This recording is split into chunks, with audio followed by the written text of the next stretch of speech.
we'll see you today at about 2, but I'll get him to give you a call back prior to coming. And see how you've got through the objection. So the initial objection, I want to talk to a plumber, but now you're past all that, Yeah, so what else is there? So you've got plumbers, you've got people complaining. Is the complaint real? How do we get through it? How do we prove ourselves in this world? How do we justify ourselves? How do we justify our existence?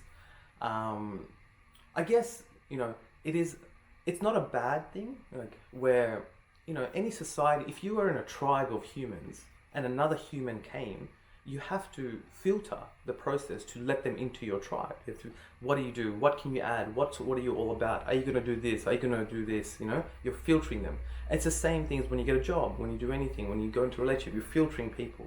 So I think people forget that. In the workplace, it's the same thing. You have come in from external parties from other countries. People are filtering you. They're just like, oh, I don't really trust you. I don't really know. But you have to prove your value. You have to earn their trust. You have to, go around there, in a nice, pleasant way, win them over. The way that sample call was like that. So, you can't say to them, well, no, I've been working here for 15 years. I'm the best. The customer was like, well, okay, cool. You've got to do the same way in a nice, fun way. Be like, look, oh yeah, this inquiry that you have, yeah, I've dealt with it before.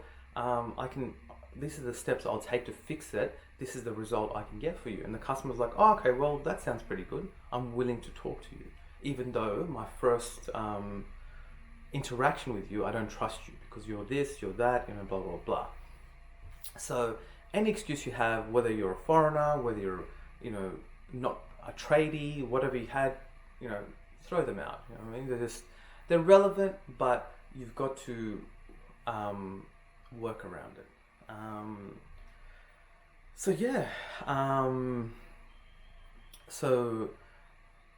So when I filtered through this information, so I'm getting information from plumbers, from subcontractors, and all this kind of stuff that came to this conversation, and they're saying to me that customers are getting weary that we're calling at certain times. So they're like, they're calling me too many, this, that. But people are not considering the bigger picture. If we don't call customers the day prior to let them know we're coming, by the time we get there, the customer's even forgotten they have a booking with us. They're like, oh yeah, that's right, I booked you in. I forgot I even had one. So that's why we call the day prior. If we stop that process, then we're going to be going to people's houses without people even remembering we're there, or they're not even home. So we still need to call people, we still need to do all these things to keep the company running.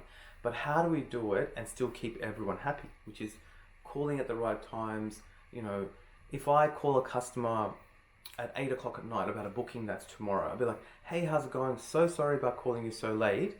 We're making sure that our bookings are correct for tomorrow, and your one's going to be correct. We're sending the right plumber.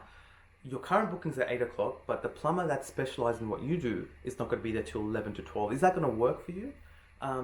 Okay, yes it is. Oh no, it's not. Okay, how about 2 to 3, Again, I do apologize for calling so late, but we want to make sure that we don't leave you stranded tomorrow, and we send the right person. And they're like, oh, okay, well, it's in my advantage to answer the questions. I'll help them out, Oh, what a good company that they're preparing for tomorrow. Versus, if we're like, hey, how's it going? Can we move it to 10 to 12 tomorrow? They're like, why is this idiot calling me at 10 o'clock at, 9 o'clock at night, what I mean? A very different outcome with the same, thing, So again, we put it in their advantage. What are they doing? What is, for them? How advantage for them, for the customer.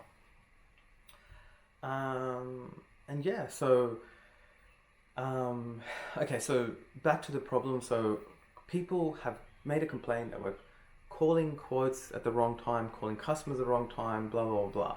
So again, I go through the filtering process. I look at the world as a whole. The world as a whole, the world is a bunch of complainers. So I can't take it too seriously. I can't take the customer too seriously. Are they complaining? Are they just whinging? Do they want a discount? What's actually going on? Is there actually, if a customer says you've called me 5 times for this booking, you've called me too many times, is it just complaining? Is there an actual consequence to it?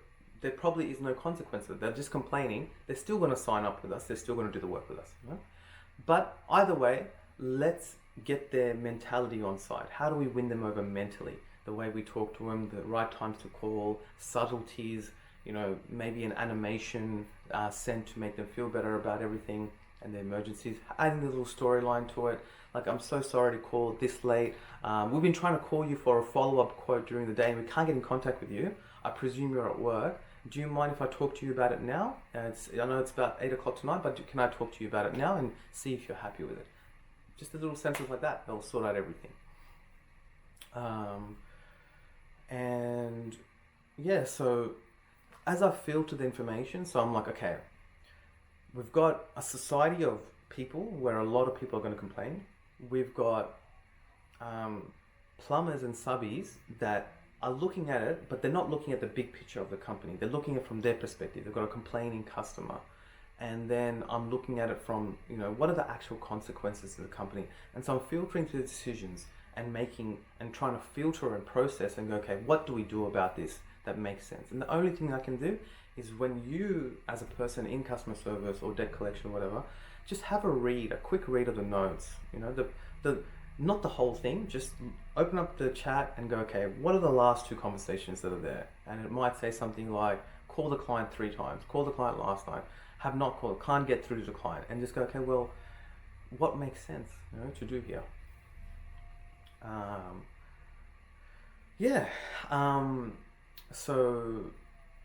So again, what's my role here? I'm trying to integrate very opposing ideas, you know, so you got customers with their ideas, plumbers with their ideas, operations with their ideas. Everyone's got these opposing ideas. I'm trying to integrate everyone to work in a smooth, seamless way to achieve this one result.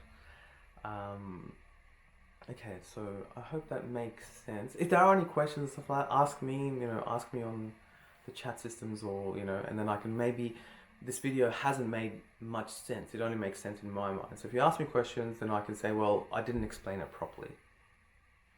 And to recap, so, okay, you've got plumbers, you've got complaints. I guess, I don't want to hold you guys too long, but I guess that's it for now. Thanks.